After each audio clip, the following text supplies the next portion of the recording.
Last year in February, I was given an invitation to come to Rockaway to one of their faculty retreats.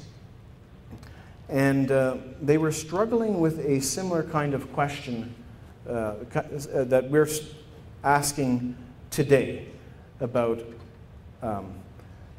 our youth and about how we can regain or gain that longing and excitement and commitment to grow up into Christ, and what can we do to communicate that authentically with the students that they're working with. And I was at Rockaway as well for a number of years, so many of these questions were very familiar to me. And one of the faculty said to me that it felt as if the language of faith that he had grown up with was losing its power and its edge. And he hasn't been able to replace it with something that was fully satisfactory. And then, of course, that makes it more difficult to engage the next generation in conversations of faith. So the question that he posed is, what do we need to do to reinvent faith so that it is real and vibrant and something we can more easily share with students? It might strike you as odd at first for someone from one of our institutions to say that, but anyone who is in, I think, my age bracket would say that's not an odd question at all. And many of us are struggling with similar questions, and certainly many of us in our people in our congregations are asking that kind of a question. What has changed? Why is this becoming a problem? Has our theology changed? Has our social context changed? And how is the church thinking, responding, reacting in this context? So, with that question in mind, I want to say, first of all, our context has indeed changed.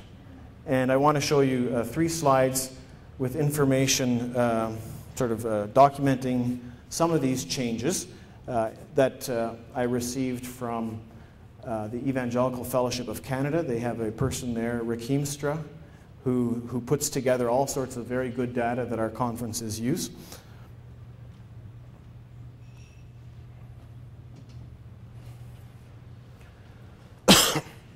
The frequency of Canadians' attendance at religious services. There's a clear pattern and trend.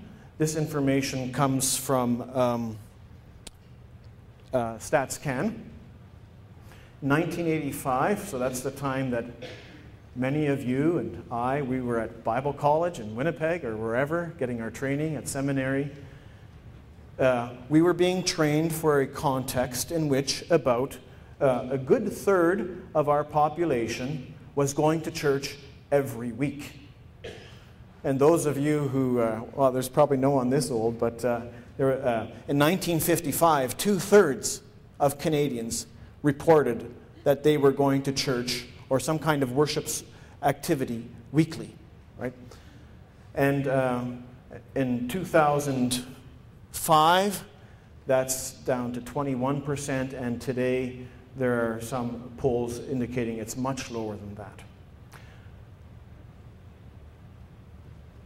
At the top it says that it's for religious services? Yeah. So is this chart for Christianity specifically? No, it's not just Christianity. No, it's from StatsCan, the long form, which they want to trash. That gives us all kinds of good information like this, right? The percentage who say they never attend worship stands at 33%. So in other words, in the last 12 months, when they filled out their form in 2006, they had never attended a worship service. The most significant change is with the boomers. And many of us, I'm right at the end of the boomer group. I was born in '64, so I feel like I straddle the group. But the boomers, so they're that group 45 to 64 now. I think the first boomers are retiring this year. They grew up in that context in which they were going to worship services quite regularly, right? And again, when many of us were in Bible college and being trained or at seminary, the reality was that that age group in '85, that was 45 to 64 years old, well, about 40% of them were going to church at least once a week or going to some kind of a worship service, right? And the boomers especially are dropping out. In other words, are finding there's a growing apathy towards church and or an outright rejection. Again, I mentioned that the number who never attend worship is about 33%, and the numbers who claim they have no religion has also increased significantly since 1985.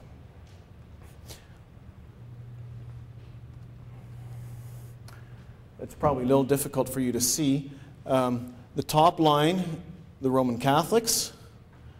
The next line going down, Protestants. And the line going in this direction, no faith at all. And the one below that, other faiths. So this is from Reginald Bibby's work. His most recent work was on teens. Came out, I think, last year. And looking at teens ages between 15 and 19. And those teens who he talked with were all teens that identified with some religious tradition, first of all. And it's amongst those who identified as themselves as Protestant, more or less, only 13% also then said that religious involvement is very important to them. Right? That is a startling number, but probably for those of you doing youth work, it's not surprising. You've probably seen this kind of statistic before. The point I wanted to make with this is simply there are that many more people in our context who have no Christian experience and no Christian memory. I lived in Europe for 8 years, and I saw that all over the place. People who really, were just completely blank about who Jesus was, or what does a cross mean, or in other words, there's no mother in the house to tell Bible stories, or a grandmother who says, oh yeah, we used to go to this or that church, and et cetera, et cetera. So again, the context in which we are called to be salt and light and to embody a witness of God's coming kingdom has changed significantly from the world for which we were trained. Many of us were trained 20 or 30 years ago. Some of you might be fans of This Hour Has 22 Minutes. I know I am, and they had a clip recently which I think demonstrates or shows very well this Canadian reality. It's funny, it's also a little bit sad, and I want to play it for you. A 22 Minutes Christmas Guide for people who only go to church once a year. Follow the lead of the people around you. To fit in, try and stand when everyone else does. Don't be alarmed if people try to shake your hand. This is normal. Just don't try and take it too far. If you don't know the hymns, do not panic. The lyrics are in the hymnal. If there aren't any left, just be quiet. Do not try to freestyle. It is the night when Santa's angels burn. If someone passes you a basket of money, it does not mean that you have won something. It is customary to make a donation. It is not considered classy to make change. Remember, even if you disagree with the sermon, it is not proper etiquette to talk about it. Finally, church on Christmas has a lot of people there just like you, who only come once a year. So leave early to avoid the lineup at the coat room.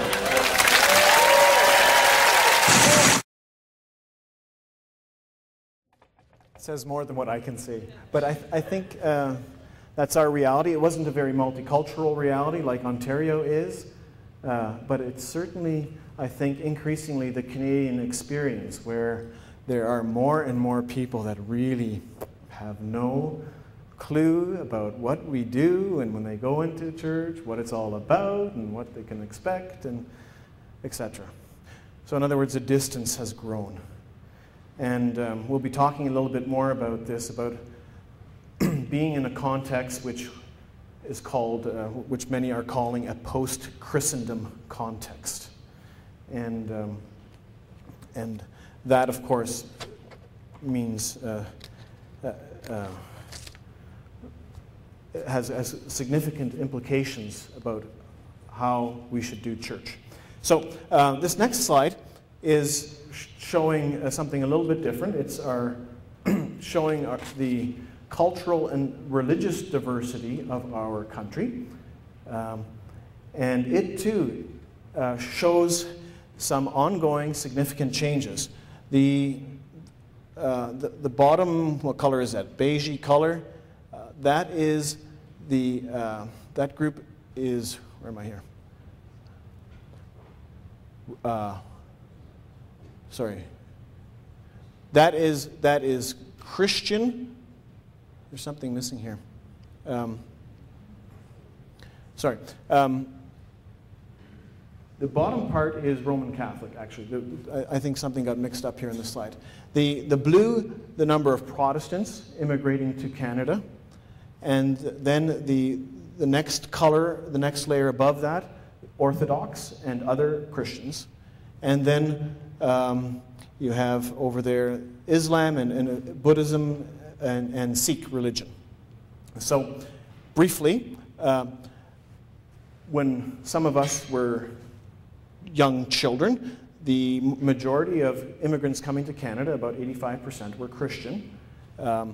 Slightly more Roman Catholics than Protestants.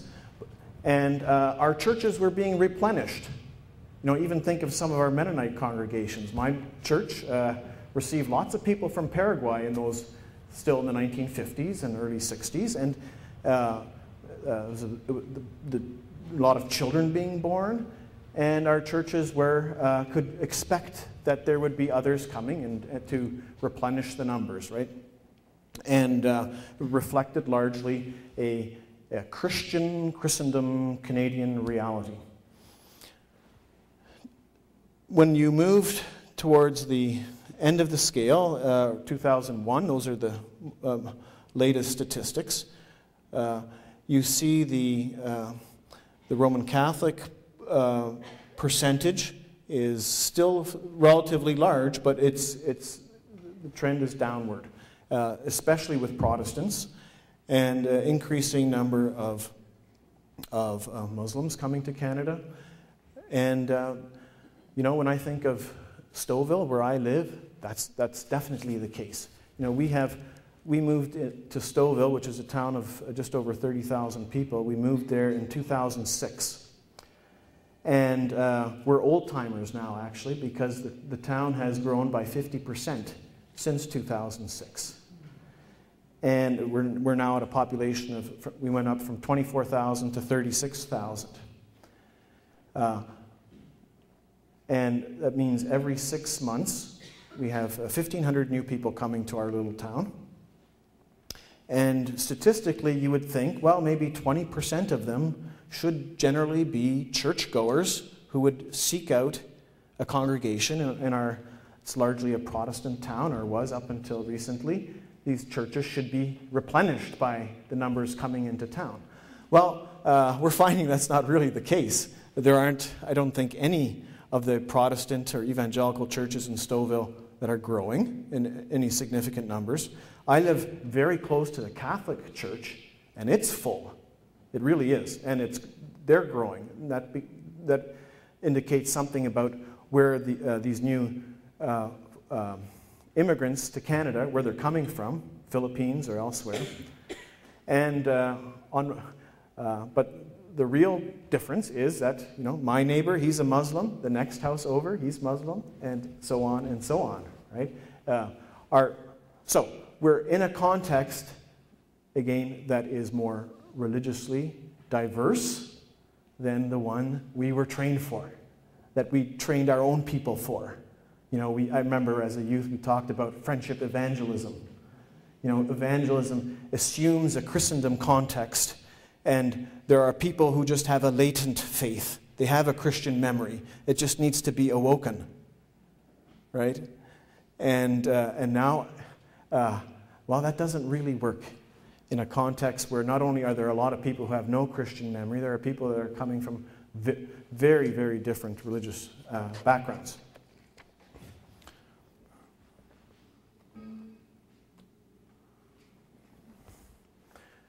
And another interesting statistic, this relates to the foreign-born population in Canada. Again, when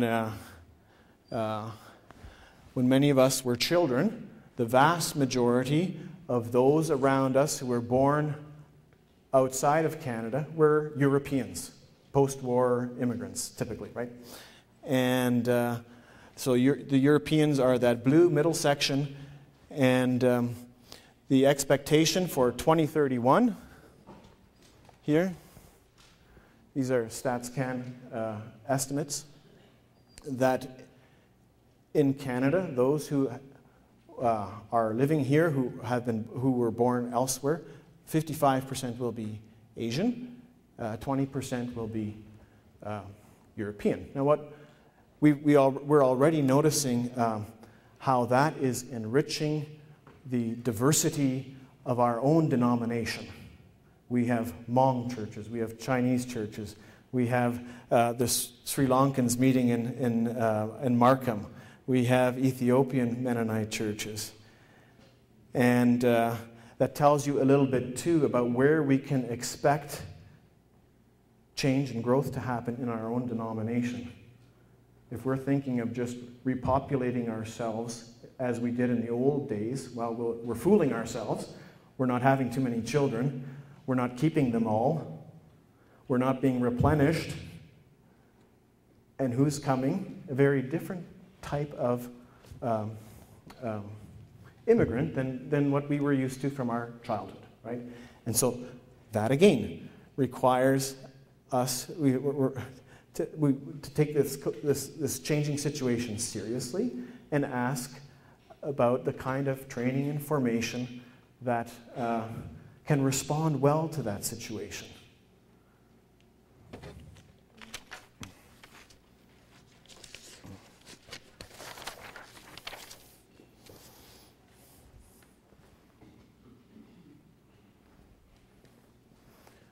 And although in Cross Hill it might not look quite as diverse, we're all in southern Ontario.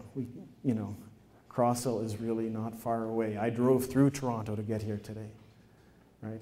And it's especially our context that is probably the most ethnically and religiously diverse place on this planet, and it will become increasingly so. The UN has already supposedly said Toronto is the most diverse city on the globe, and StatsCan has, and also the Ontario government have projections, typically up to 2031, about what's going to happen. And Toronto, by 2031, approximately 63% will be visible minorities. Yeah, or that's quite a majority already. Yeah. So when I think about, there's so many markers around us that show where we've been and where we're going. Where we've been, I often think of downtown Toronto around Queen's Park. So Queen's Park, the center of power in Ontario, and around Queen's Park you have these wonderful neo-Gothic church colleges. You have Knox College, you have Trinity College, you have Wycliffe College, you have St. Michael's College, you have Emmanuel College, very close to power, grand buildings.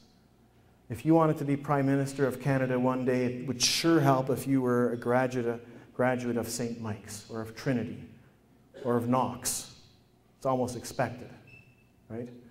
And it's today, especially the mainline churches are reeling with their annual losses. And I'm on a Canadian Council of Churches commission representing Mennonite Church Canada, and I sit around the table for our Faith and Witness Commission, and every meeting there's reports on what's happening in our churches. And the United Church, the Anglican Church, Presbyterian Church are in, they admit it in free fall. And we should not be too smug either, because we might be close behind. If you think of CBC radio, right? Some of you may remember on Sunday morning there would be programming from different churches, different choral music, right? What has it been replaced with? Tapestry, right? Reflecting a new reality of many different spiritualities, many different religious groups, and trying to reflect that in public radio.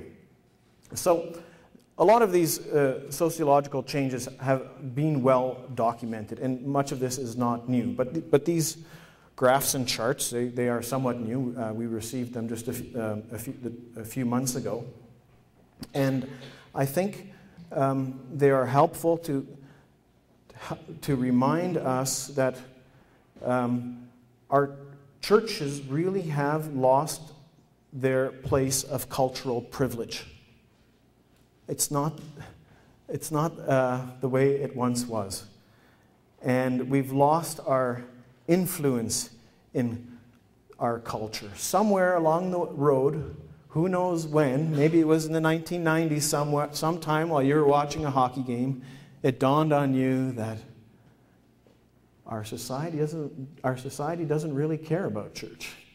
They can do very well without us. Thank you very much.